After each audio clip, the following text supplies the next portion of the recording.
Kozhikode parliament മണ്ഡലത്തിലെ തെരഞ്ഞെടുപ്പിന്റെ പ്രചാരണ ചൂട് അത് അങ്ങേയറ്റം വലിയ രീതിയിലേക്ക് മാറിയിരിക്കുന്നു. ഇപ്പോൾ കുടുംബയോഗങ്ങൾ സജീവമായി നടക്കുകയാണ്. മന്ത്രി പി എ മുഹമ്മദ് റിയാസ് തന്നെ ഒരു കുടുംബയോഗത്തിലേക്ക് എത്തിയിട്ടുണ്ട്. എങ്ങനെയുണ്ട് പ്രചാരണം? പ്രചരണം അതിശക്തമായി ഈ ചൂടുള്ള കാലാവസ്ഥയിലും അതും ഈ നോമ്പ് കാലത്ത് നോമ്പൊക്കെ നോറ്റും ആളുകൾ ഇവിടെ വരികയാണ്. അതൊരു വല്ലാത്ത ഭയം ജനങ്ങളുണ്ട് എന്നുള്ളതാണ്. സാധാരണ തെരഞ്ഞെടുപ്പില്ലാത്തൊരു പ്രത്യേകത ഈ തെരഞ്ഞെടുപ്പിൽ ഞാൻ കണ്ടത്. ഒരു ഭയത്തോടെയാണ് ഈ തെരഞ്ഞെടുപ്പിനെ ജനങ്ങൾ കാണുന്നത്. എന്താവും നമ്മുടെ രാജ്യത്തിൻ്റെ സ്ഥിതി, ഇനിയും BJP വന്നാൽ എന്താവും ഇന്ത്യയുടെ സ്ഥിതി? ഈ ഭയമാണ് തെരഞ്ഞെടുപ്പിൽ ജനങ്ങൾ വല്ലാതെ പ്രയാസത്തോടു കൂടി കാണുന്നതും ആശങ്കയിലാവുന്നതും. അതിൻ്റെ ഒരു പങ്കാളിത്തം നമുക്ക് കാണാൻ വേണ്ടി പറ്റുന്നുണ്ട്. ഇപ്പുറത്ത് കോൺഗ്രസിനെ വിശ്വസിക്കാൻ പറ്റില്ല എന്ന് പൊതുവെ അഭിപ്രായം ഉയർന്നു വരികയാണ്. രാത്രി ഉറങ്ങാൻ നേരം ഗുഡ് നൈറ്റ് പറയുന്ന കോൺഗ്രസ് നേതാക്കന്മാർ രാവിലെ എഴുന്നേറ്റ് ഗുഡ് മോർണിംഗ് പറയുമ്പോൾ BJP ആയി മാറുകയാണ്. അത് മുൻ മുഖ്യമന്ത്രിമാർ, മുൻ സംസ്ഥാന അധ്യക്ഷന്മാർ, നിരവധി പേർ. ഇങ്ങനെയുള്ള കോൺഗ്രസിനെ വിശ്വസിച്ച് പോകാൻ പറ്റില്ല. അതുകൊണ്ട് BJPക്കെതിരെ കേന്ദ്ര സർക്കാർ ഉയർത്തി അപകടകരമായ രാഷ്ട്രീയത്തെ ശക്തമായി ചെറുക്കാൻ തയ്യാറായിട്ടുള്ള ഇടതുപക്ഷത്തിന് അംഗബലം വർദ്ധിക്കണം എന്നുള്ള പൊതു അഭിപ്രായം വരുന്നു.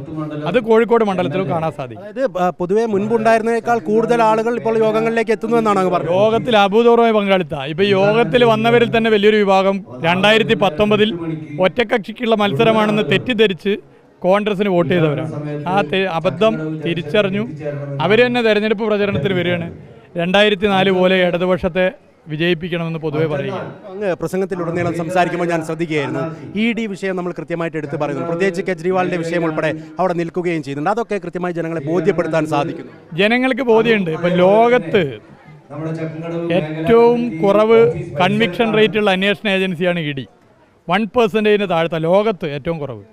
5000 കേസെടുത്തു. അതിൽ വളരെ താഴത്ത് 25 മറ്റുമാണ് കൺവിക്ഷൻ റേറ്റ്. അപ്പോൾ തെരഞ്ഞെടുപ്പിന് വേണ്ടി ഉപയോഗിക്കുകയാണ്. ആ തെരഞ്ഞെടുപ്പിന് വേണ്ടി മാത്രമല്ല ഉപയോഗിക്കുന്നത്. ചില കോൺഗ്രസ് നേതാക്കന്മാരെ BJP ആക്കി മാറ്റാൻ ED ഉപയോഗിക്കുന്നു.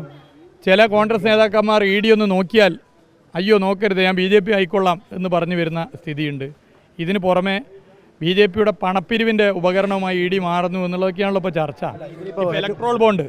ഇലക്ട്രോൾ ബോണ്ടിൽ പൈസ കൊടുത്ത കോടികൾ കൊടുത്തവരൊക്കെ നേരത്തെ ED പോയി പേടിപ്പിച്ചിട്ടുണ്ട്. അപ്പോൾ EDയുടെ ക്രെഡിബിലിറ്റിയൊക്കെ കേരളത്തിൽ നന്നായിട്ട് അറിയാം. മറ്റെവിടെയെങ്കിലും പറയുന്ന പോലെ കേരളത്തിലൊന്നും അതൊന്നും ജനങ്ങൾ അറിയുന്നതാണ്. അതുൾപ്പെടെ ഈ തെരഞ്ഞെടുപ്പിലൊരു വിഷയമാണ്. ഈ തെരഞ്ഞെടുപ്പിൻ്റെ നേരത്തെ മുൻപ് നമ്മൾ കണ്ടിട്ടുള്ളതാണ് പല അന്വേഷണ ഏജൻസികളും കേരളത്തിലേക്ക് എത്തുന്നത്. ഇപ്പോൾ ഏറ്റവും ഒടുവിൽ കിഫ്ബിയുമായി ബന്ധപ്പെട്ടുകൊണ്ട് സമൻസ് വരുന്നു. മുഖ്യമന്ത്രിയുടെ മകളുമായി ബന്ധപ്പെട്ടുകൊണ്ടുള്ള വിഷയത്തിൽ ED ഇടപെടുന്നു. അതിനൊക്കെ എങ്ങനെയാണ് നേരിടാൻ ഉദ്ദേശിക്കുന്നത്? അല്ല, EDയെ കുറിച്ച് കേരളത്തിന് നല്ല ധാരണയുണ്ട്. കേരളത്തിന് സംഘപരിവാറിലെ ഒരു പരിവാർ അംഗത്തെ പോലെയാണ്. പരിവാർ എന്ന് പറഞ്ഞാൽ കുടുംബമാണല്ലോ. ED പ്രവർത്തിക്കുന്നത്. ഇലക്ഷൻ ഉപയോഗിക്കുന്നു, പണപ്പിരിവിന് ഉപയോഗിക്കുന്നു, കോൺഗ്രസ് നാളെ BJPയിലേക്ക് മാറ്റാൻ ഉപയോഗിക്കുന്നു. അങ്ങനെ പൊതുവെ ED എന്താണെന്ന് കേരളത്തിന് നന്നായിട്ട് അറിയാം. ഈ കേരളത്തിലെ BJPക്ക് വേണ്ടി പ്രവർത്തിക്കാൻ നേതാക്കന്മാരുടെ കുറവും വോട്ട് ചെയ്യുന്നതിൽ ആളുകളുടെ എണ്ണം കുറവുള്ളതുകൊണ്ടാണ് ഇങ്ങനെ കുറേ എണ്ണത്തിന് ED എന്നൊക്കെ പറഞ്ഞ് ഇറക്കുന്നത്. അതൊക്കെ ഇടതുപക്ഷത്തിന് കൂടുതൽ ഗുണമാണ് ചെയ്യുക കേരളത്തിൽ. മുൻപും ഇതേപോലെ തെരഞ്ഞെടുപ്പിൻ്റെ സമയത്ത് വന്നപ്പോഴും CPM പറഞ്ഞ കാര്യം ഉണ്ടായിരുന്നു. നമ്മൾ കുറേ കണ്ടതാണല്ലോ ഇതൊക്കെ. എന്നാൽ കേരളത്തിലെ കോൺഗ്രസിൻ്റെ സ്ഥിതി എന്താ? ഞാനിപ്പോൾ ഡൽഹിയിൽ കണ്ടു, കെജ്രിവാളിനെ അറസ്റ്റ് ചെയ്തപ്പോൾ വേണുഗോപാൽജി, നമ്മൾ ആലപ്പുഴ സ്ഥാനാർത്ഥി, അവിടെ പോയി EDക്കെതിരെ ശക്തമായി പ്രതികരിക്കുന്നു. അവിടുന്ന് വിമാനം കയറി ആലപ്പുഴ ഇറങ്ങിയപ്പോൾ EDക്ക് സിന്ദാബാദ് വിളിക്കുന്നു. ഇതെല്ലാം കോൺഗ്രസ്.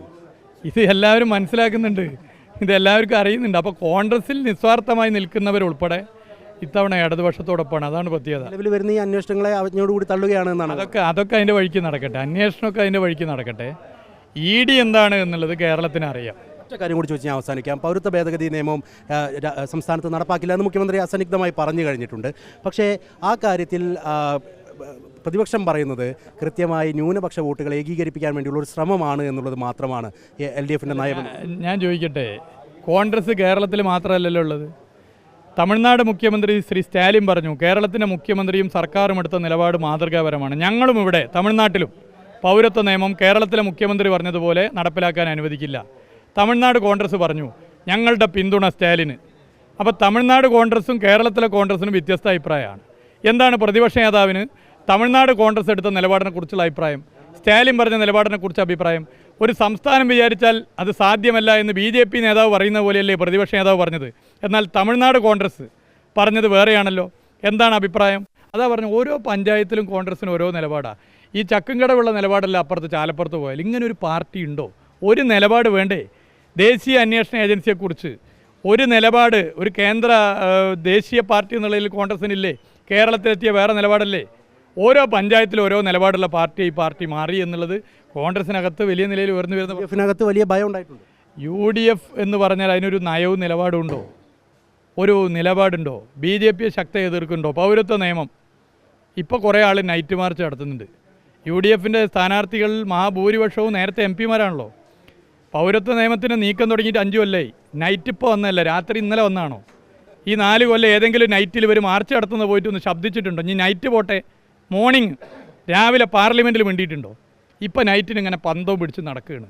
വോട്ട് തട്ടാനുള്ള പരിപാടി. ഞങ്ങൾ പൗരത്വ നിയമത്തെ അങ്ങനെയല്ല കാണുന്നത്, കേവലം ഒരു തെരഞ്ഞെടുപ്പ് വിഷയമായിട്ടല്ല കാണുന്നത്. ഞങ്ങൾ കാണുന്നത് ഈ രാജ്യത്തെ കീറി മുറിക്കാനുള്ള നിലപാടാണ്. അതിനെതിരെയുള്ള ശക്തമായ പ്രതികരണമാണ്. അതിന് പറ്റിയ ഇടതുപക്ഷമാണ്. ഇടതുപക്ഷം വന്നാലേ പറ്റൂ. കേന്ദ്ര സർക്കാർ എന്താടാന്ന് ചോദിച്ചാൽ പോടാന്ന് പറയുന്ന കരുത്തായി ഈ നാട്ടിൽ മാറണമെങ്കിൽ അത് ഇടതുപക്ഷം മാറണം. എന്തോന്ന് ചോദിച്ചാൽ ചാടി വീണ് സെല്യൂട്ട് അടിക്കുന്ന കോൺഗ്രസിനെ അല്ല വേണ്ടത്, അത് നാടിനറിയാം. എന്തായാലും തെരഞ്ഞെടുപ്പ് പ്രചാരണ പ്രവർത്തനങ്ങൾ അതിസജീവമായി തന്നെ കോഴിക്കോട് പാർലമെൻറ്റ് മണ്ഡലത്തിലടക്കം പുരോഗമിക്കുകയാണ്. മന്ത്രി അടക്കം ഇടപെട്ടുകൊണ്ട് അത്തരം കുടുംബയോഗങ്ങളും പുരോഗമിക്കുന്നുണ്ട് എന്നുള്ളതാണ് ഏറ്റവും പ്രധാനപ്പെട്ട കാര്യം. ഈ ഒരു ഘട്ടത്തിൽ നമുക്ക് പറയാനും സാധിക്കുക. ഷബീർ വടക്കേങ്ങരയ്ക്കൊപ്പം reporter Deepak Malayamma, in Reporter, Kozhikode.